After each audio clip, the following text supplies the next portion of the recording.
Foundations. Foundation 5.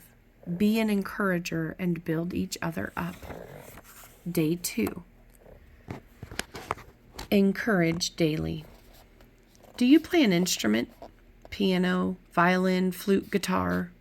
Learning an instrument is fun and exciting when you first receive your instrument and play a few notes on it.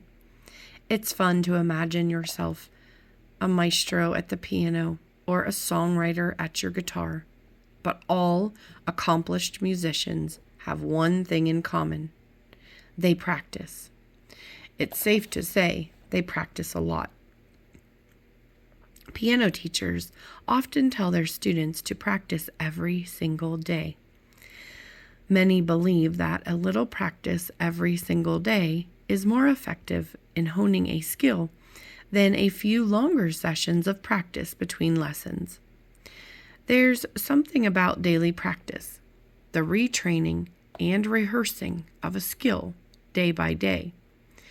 That makes the skill second nature. Practice is the difference between defaulting to confidence or feeling desperate and unprepared.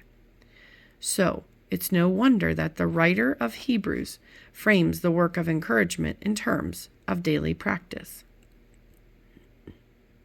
See to it, brothers and sisters, that none of you has a sinful, unbelieving heart that turns away from the living God, but encourage one another daily, as long as it is called today, so that none of you may be hardened by sin's deceitfulness. Hebrews chapter 3, verses 12 and 13. Encourage one another every day to believe and remember God. This is the blueprint for defaulting to the truth instead of our feelings. We must remind each other of God's faithfulness, and we must do so daily, just like practicing the piano or any other skill we want ingrained in our routine. We can easily forget God's promises and sometimes His warnings against sin each day. That's why we need to repeat the truth about who Jesus is and what He's done to free us from the bondage of sin. Before, during, and after we wander into lies. When we practice daily encouragement in truth, we learn to default to confidence in Christ instead of desperation in our feelings.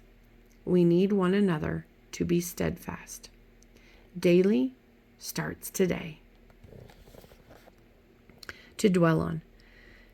Encourage one another every day to choose God instead of sin. To discuss. Describe a time you felt most encouraged in the Lord. Whom can you invite to encourage you with truth every day so you can fight the temptation to sin? To memorize. But encourage one another daily, as long as it is called today, so that none of you may be hardened by sin's deceitfulness. Hebrews chapter 3, verse 13.